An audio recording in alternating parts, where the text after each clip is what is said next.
Welcome to Dreamful Podcast, bedtime stories for slumber. I would like to start off this episode by thanking our newest Patreon supporters, Emma Fowler, Priscilla Kowalski, and Alicia Jackson. Thank you all so much, and I hope you have the sweetest of dreams. If you find value in Dreamful and would also like to contribute to the show, please visit dreamfulstories.com, where you can find info about the show, and on the support page, there's a link to become a Patreon subscriber. Another way you can support Dreamful is to leave a 5-star rating and review on Apple Podcasts or Spotify, or tell a friend about the show. This really helps other listeners find us. My daughter, Isley, just turned 10 this week, so when it came time to invite family and friends to her party, we used Evite. Evite uses thousands of free invitation templates for every birthday theme, and they're all fully customizable. My daughter chose the animated unicorn design, and we were able to quickly enter the party information, add her Amazon wish list, and import guests from Gmail.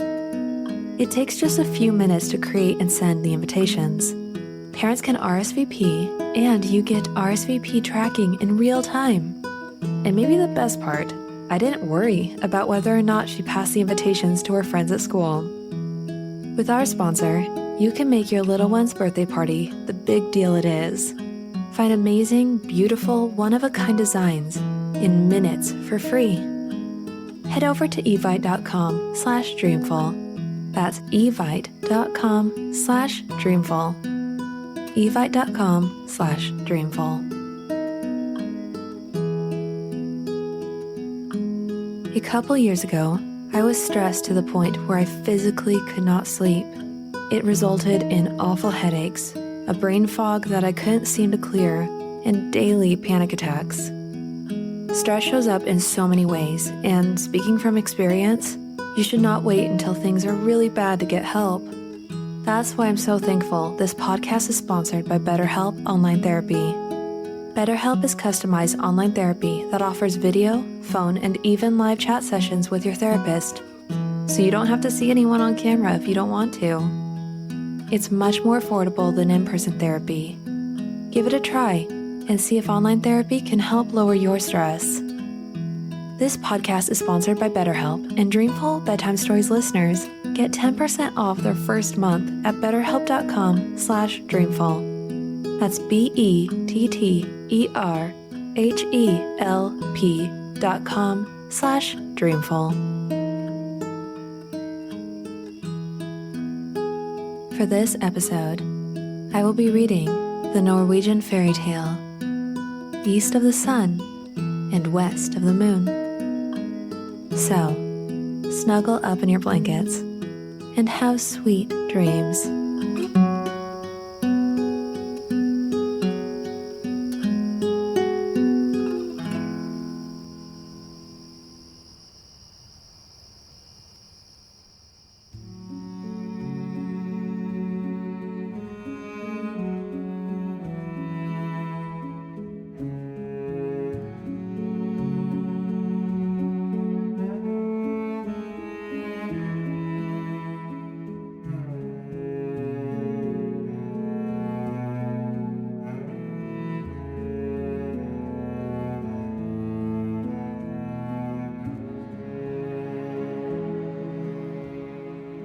Once upon a time, there was a poor countryman who had many children and little to give them, either of food or clothing.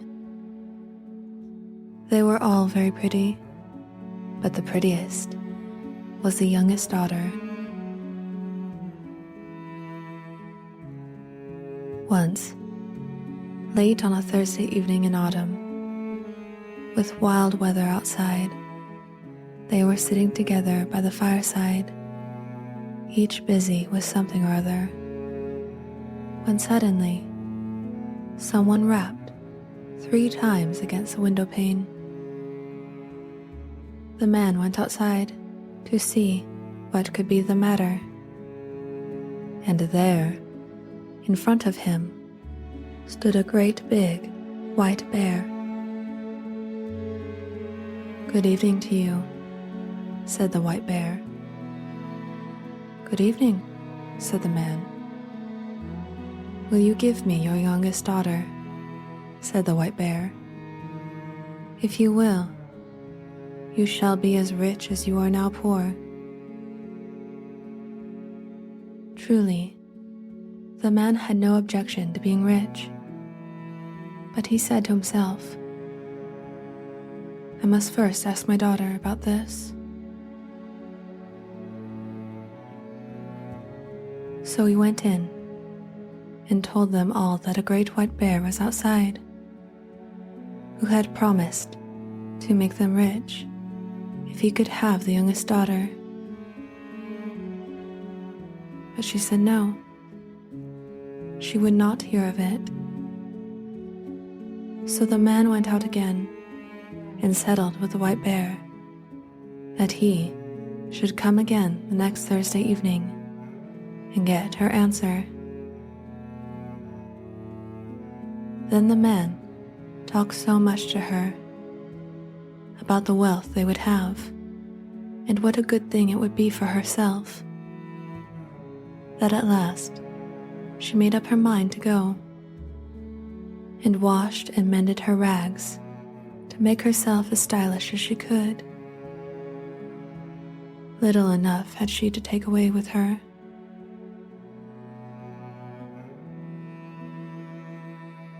Next Thursday evening, the white bear came to fetch her. She seated herself on his back with her bundle, and thus they departed. When they had gone a great part of the way, the white bear said, "Are you afraid?" "No, I am not," said she.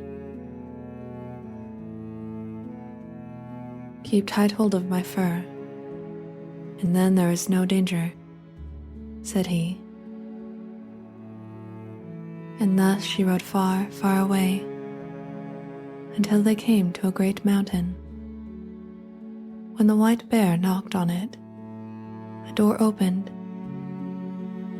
and they went into a castle, where there were many brilliantly lighted rooms, which shone with gold and silver.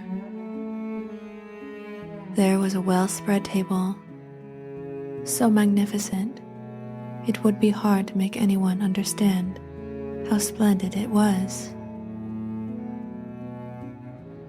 The white bear gave her a silver bell, which she had only to ring when she needed anything. After her supper, she grew sleepy and thought she would like to go to bed. So she rang the bell, and scarcely had it sounded before she found herself in a chamber where a bed stood ready. It had pillows of silk and curtains of silk fringed with gold, and everything in the room was of gold or silver. But when she had lain down and put out the light, a man came and lay down beside her. And, behold, it was the white bear, who cast off the form of a beast during the night. She never saw him, however, for he always appeared after she had put out her light, and went away before daylight. So everything went well for a time, but then she began to be very sad and sorrowful. All day long she was alone, and she did so wish to go home to her father and mother and brothers and sisters. Then the white bear asked what it was she wanted, and she told him it was because she could not see her brothers and sisters that she was so sorrowful. "There might be a cure for that," said the white bear, "if you would but promise me never to talk with your mother alone, as she will wish. If you do, you will bring great misery on both of us."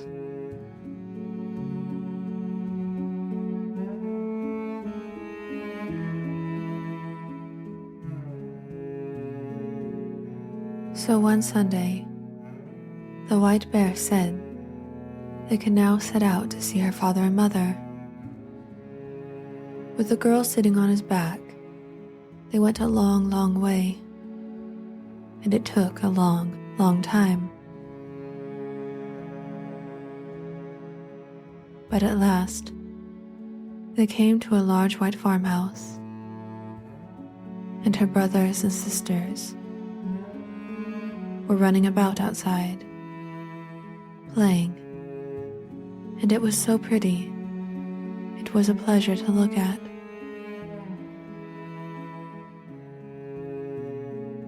"Your parents dwell here now," said the white bear, "but do not forget what I said to you, or you will do much harm both to yourself and me." "No, indeed," said she, "I shall never forget." And as soon as she was at home, the white bear turned around and went away.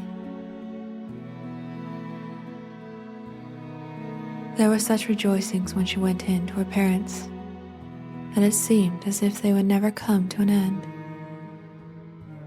Everyone thought he could never be sufficiently grateful to her for all she had done for them. Now they had everything they wanted, and everything was as good as it could be. All was well with her, she said, and she had everything she could want. But what other answers she gave did not tell them much about her.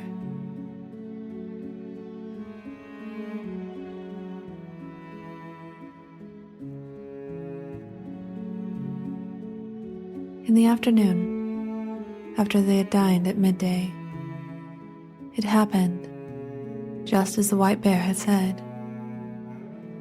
Her mother wanted to walk with her alone, but she remembered what the white bear had told her and would on no account go.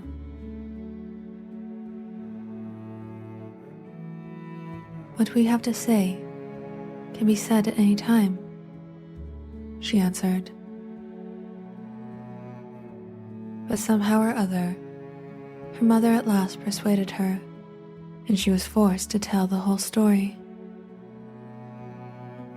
She told how she continually went about in sadness, thinking how happy she would be if she could only see the white bear when he was a man, and how all day long she was alone, and it was so dull.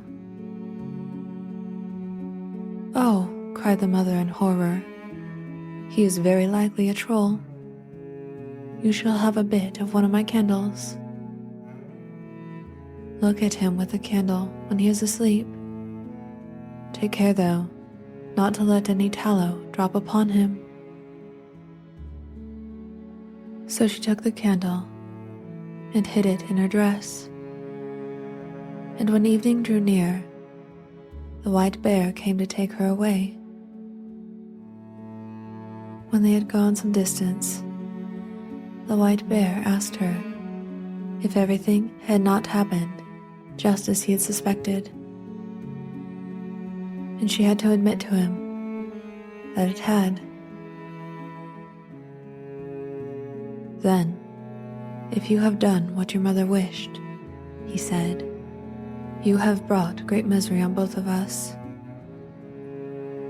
"No," she said, "I have not done anything at all."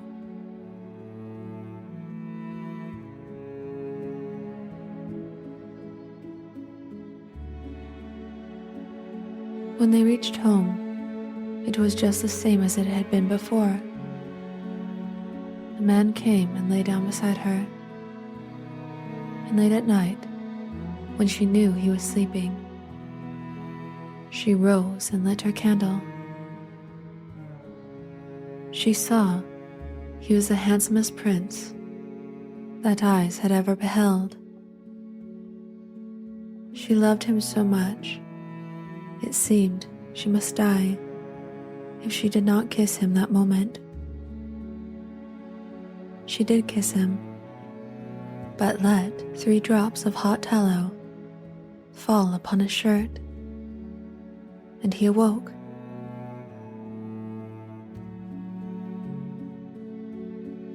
"What have you done now?" said he. "If you had just held out for the space of 1 year, I should have been free.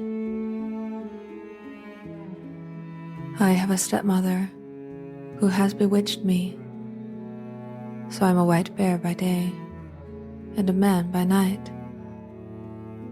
Now all is at an end, and I must leave you and go to her. She lives in a castle which lies east of the sun and west of the moon. There is a princess with a nose more than a yard long, and now she is the one I must marry." She wept, but all in vain, for go he must. Then she asked him if she could not go with him. But no, that could not be. "Can you tell me the way then, and I will seek you, that I may surely be allowed to do?" "Yes, you may do that," said he, "although there is no way to find it. It lies east of the sun and west of the moon, and never could you find your way there."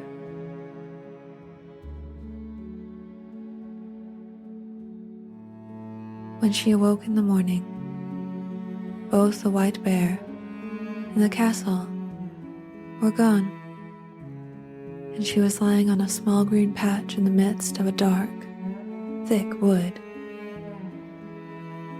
By her side lay the self-same bundle of rags she had brought with her. When she had rubbed the sleep out of her eyes and wept till she was weary, she set out on her way.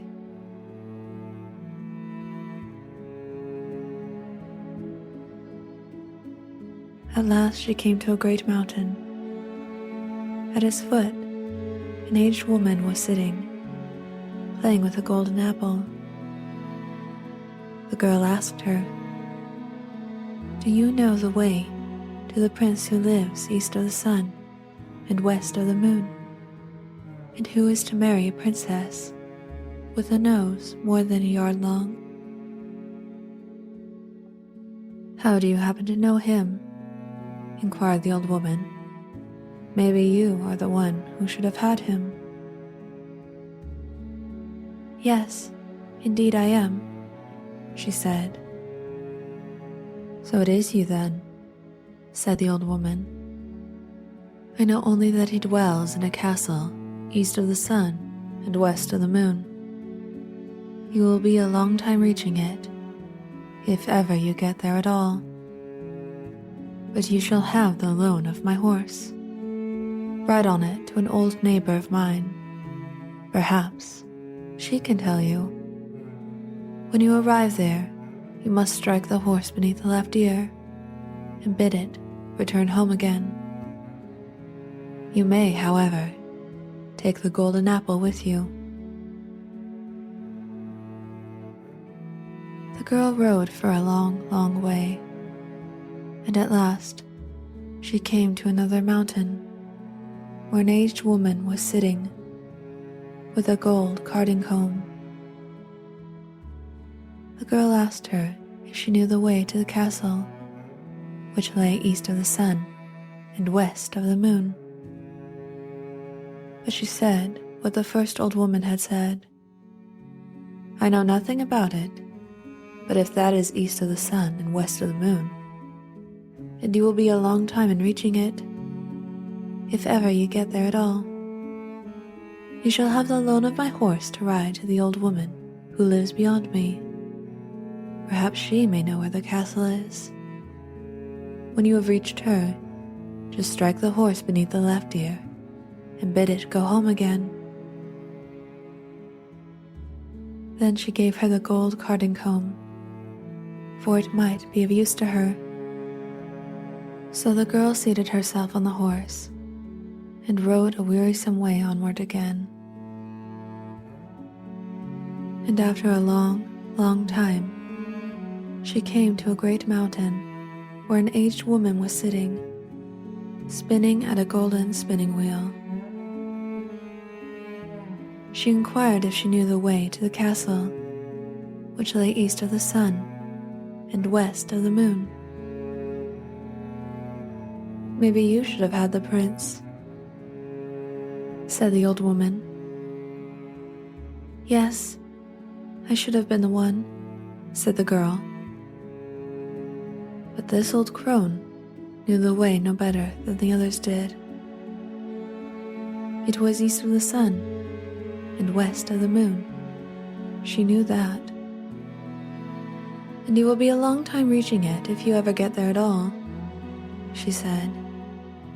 "But you may have the loan of my horse, and I think you had better ride to the east wind and ask him. Perhaps he may know where the castle is, and will blow you there. When you have reached him, you must strike the horse beneath the left ear, and he will come home again." And then she gave her the golden spinning wheel, saying, "Perhaps you may find you have a use for it."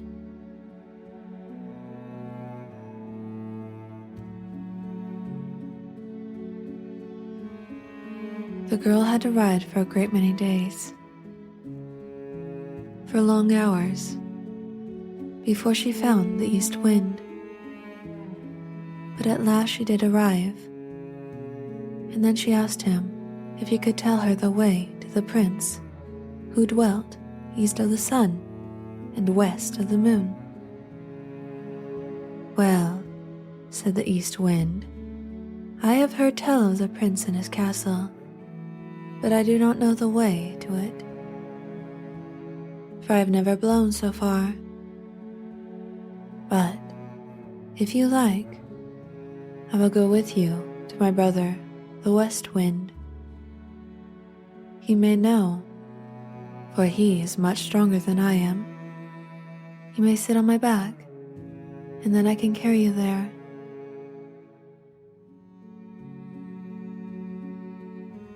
She seated herself on his back, and off they went, so very swiftly. When they arrived, the east wind went in and told his brother that the girl he had brought was the one who should have had the prince of the castle, which lay east of the sun and west of the moon.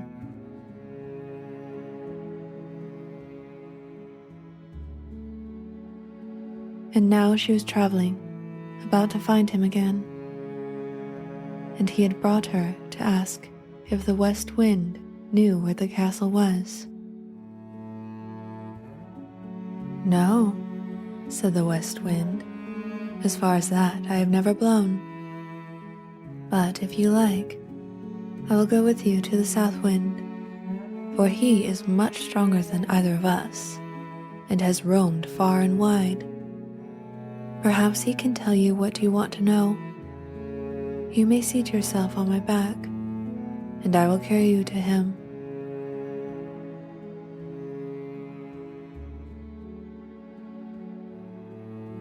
They journeyed to the south wind, nor were they long on their way, and the west wind asked his brother if he could tell her the way to the castle that lay east of the sun and west of the moon, for she was the girl who should marry the prince who lived there.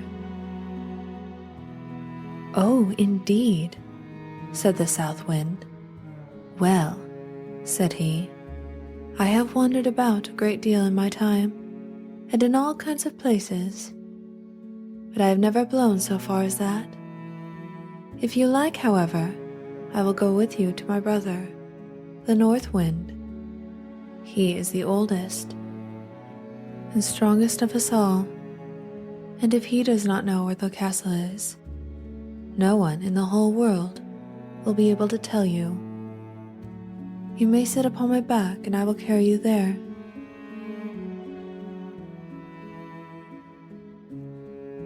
So she seated herself on his back, and off he went from his house in great haste. And they were not long on the way when they came near his dwelling. The North Wind was so wild and frantic that they felt cold gusts long before they reached it. "What do you want?" he roared out from afar, and they froze as they heard his voice. Said the South Wind, "It is I, and this is the girl who should have had the prince who lives in the castle, which lies east of the sun and west of the moon. And now she wishes to ask you if you have been there, and can tell her the way, for she would gladly find him." "Yes," said the North Wind, "I know where it is. I once blew an aspen leaf there, but I was so tired that for many days afterward I was not able to blow at all.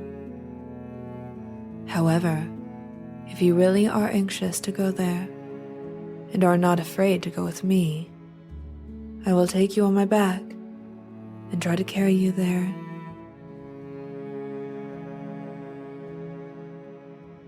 "Go there I must," said she, "and if there is any way I will. I have no fear, no matter how fast you go." "Very well then," said the North Wind, "but you must sleep here tonight, for we must have the day before us." The North Wind woke her early the next morning and puffed himself up and made himself so big and so strong that it was frightful to see him. And away they went, high up through the air, as if they would not stop until they had reached the very end of the world. Below there was such a storm. It blew down woods and houses, and when they were above the sea, ships were wrecked by the hundreds.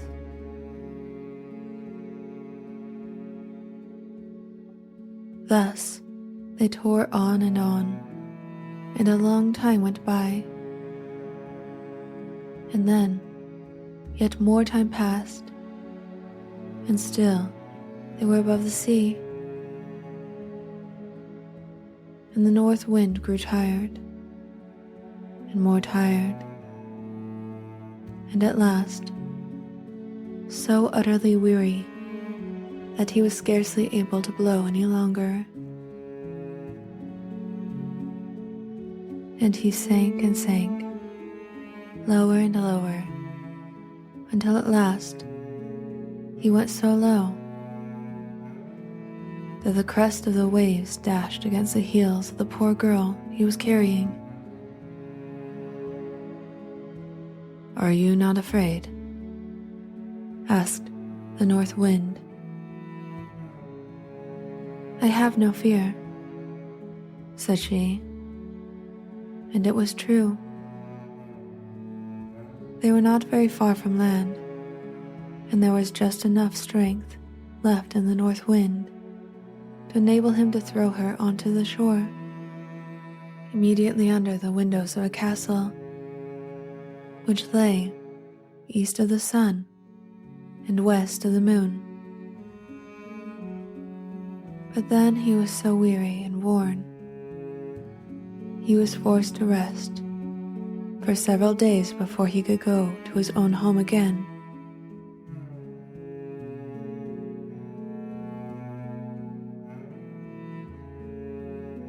Next morning, the girl sat down beneath the walls of the castle to play with the golden apple, and the first person she saw was the maiden with the long nose who was to marry the prince.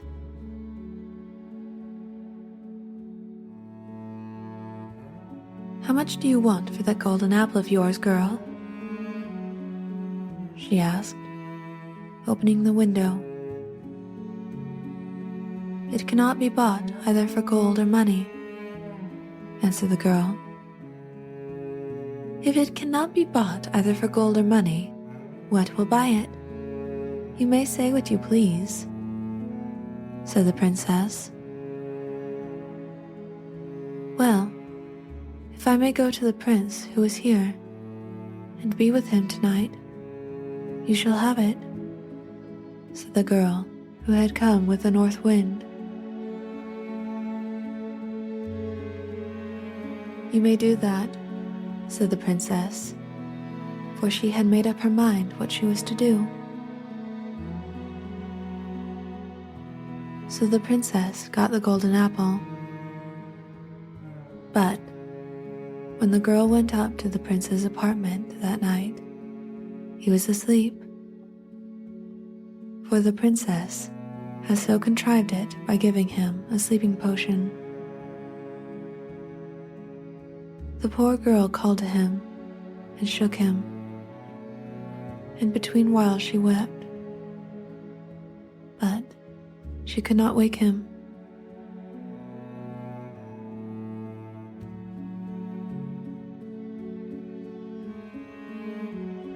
In the morning, as soon as day dawned, in came the princess with the long nose and drove her out again. In the daytime she sat down once more beneath the windows of the castle and began to card with her golden carding comb. And then all happened as it had before. The princess asked her what she wanted for it, and the girl replied it was not for sale, either for gold or money, but if she could have leave to go to the prince and be with him during the night, she should have it. But when she went up to the prince's room, he was asleep again, and let her call him or shake him or weep as she would, he still slept on, and she could not put any life in him. When daylight came in the morning, the princess with the long nose came to, and once more drove her away.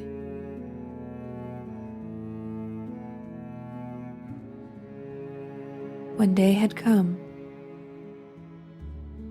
the girl seated herself under the castle windows to spin with her golden spinning wheel, and the princess with the long nose wanted to have that also.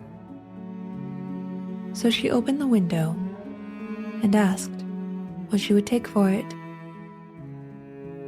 The girl said what she had said on each of the former occasions, that it was not for sale, either for gold or for money, but if she could have leave to go to the prince who lived there and be with him during the night, the princess should have it. "Yes," said the princess, "I will gladly consent to that."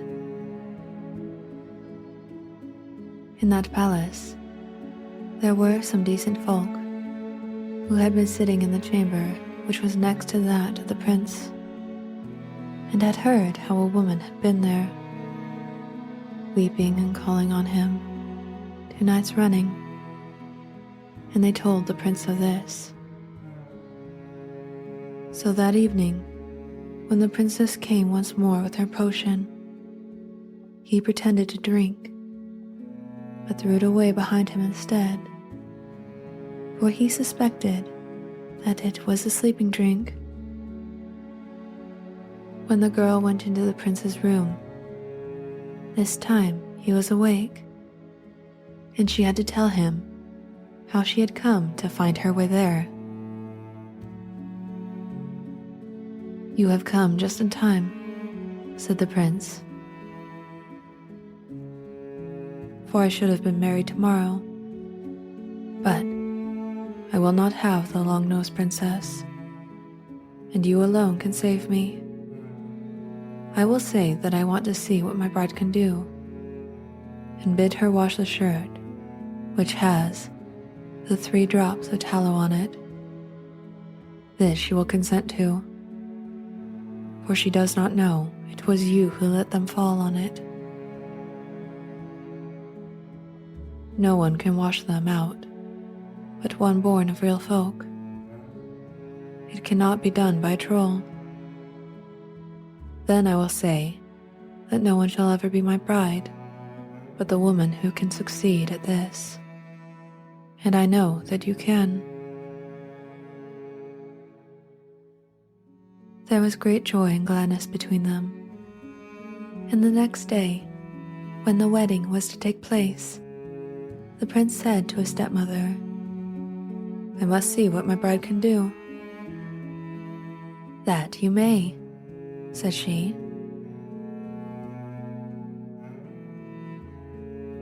"I have a fine shirt which I want to wear at my wedding, but 3 drops of tallow have got upon it, which I want to have washed off, and I have vowed to marry no one but the woman who is able to do it. If she cannot, she is not worth having." Well, that was a very small matter, they thought, and agreed to it. The princess with the long nose began to wash as well as she could, but the more she washed and rubbed, the larger the spots grew. "Oh, you cannot wash at all," said the old troll who was her mother. "Give it to me." But she too had not had the shirt very long in her hands before it looked worse still. And the more she washed it and rubbed it, the larger and blacker grew the spots. The other trolls had to come and wash, but the more they did, the blacker and uglier grew the shirt, until at length it was as black as if it had been up the chimney. "Oh," cried the prince, "not one of you is good for anything at all. There is a beggar girl sitting outside the window, and I'll be bound she can wash better than any of you. Come in, you girl there," he cried. So she came in. "Can you wash the shirt clean?" he cried. "Oh, I don't know," she said, "but I will try." And no sooner had she taken the shirt and dipped it in the water than it was white as driven snow, and even whiter than that. "I will marry you," said the prince. Then the old troll flew into such a rage that she burst, and the princess with the long nose and all the little trolls must have burst too, for they have never been heard of since. The prince and his bride set free all the good people who were imprisoned there, and took with them all the gold and silver they could carry, and moved far away from the castle, which lay east of the sun and west of the moon.